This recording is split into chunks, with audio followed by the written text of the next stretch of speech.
নমস্কাৰ বন্ধু বান্ধৱীসকল, মই নিতুমণি পুনৰবাৰ আপোনালোকক স্বাগতম জনাইছোঁ মোৰ চেনেল নিতু ৰাখললৈ। সন্ধিয়াৰ চাহ কাপৰ লগত খাব পৰাকৈ আজি মই স্নেক্সৰ এটি ৰেচিপি আনিছোঁ। আজৱাইনেৰে ঢেকীয়াৰ পকৰি আজি মই বনাম। তেনেহ'লে আহক ৰেচিপিৰ মাজলৈ যাওঁ।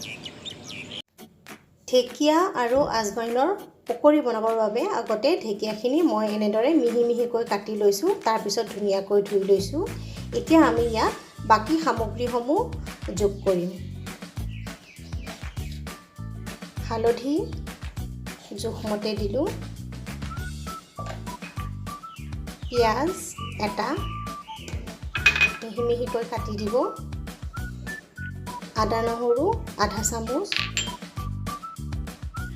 জলকীয়া দুটা মিহিকৈ কাটি দিছোঁ, আজৱাইনৰ গুড়ি আধা চামুচ দিছোঁ আৰু গোটা আজৱাইন অকণমান দিছোঁ।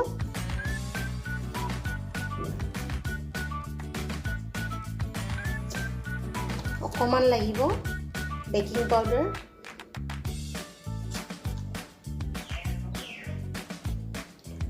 আৰু লাগিব আমাক ময়দা 3 চামুচ দিছোঁ। তাৰ পাছত মই আগতে গোটেইখিনি সানি ল'ম। সানি লোৱাৰ পিছত যদি আকৌ ময়দা লাগে তেনেহ'লে মই আকৌ ময়দা এড কৰি ল'ম। এতিয়া মই গোটেইখিনি অকণমান পানীৰে হাতেৰে ধুনীয়াকৈ সানি ল'ম। বন্ধু বান্ধৱীসকল, মই আৰু 3 চামুচ ময়দা যোগ কৰি এইখিনি সানি লৈছোঁ আৰু এতিয়া মই শেষত নিমখ দিছোঁ। নিমখ দি এতিয়া মই সুন্দৰকৈ এইখিনি সানি ল'ম। সানি লৈ এতিয়া এয়া দেখিছেনে আঠা আঠাৰ দৰে হৈছে, অৰ্থাৎ পকৰিটো বান্ধিব পৰা হৈছে। তো এতিয়া মই ধুনীয়াকৈ তেলত ভাজি ল'ম। কেৰাহীত তেল মই 1 কাপৰো বেছি দিছোঁ, ৰিফাইন তেল। আৰু এতিয়া মই পকৰিকেইটা সৰু সৰুকৈ বনাই ল'ম।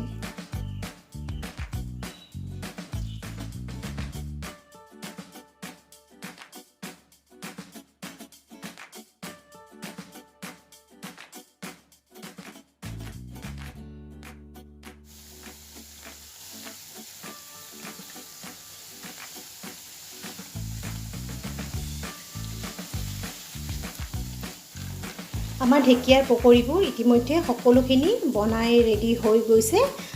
লগতে আমাৰ পকৰিকেইটা মচমচীয়া আৰু ৰঙচুৱা হৈ গৈছে। এয়া নমাই থ'ব পৰা হৈ গৈছোঁ আমি। এয়া দেখিছে সুন্দৰ হৈছে।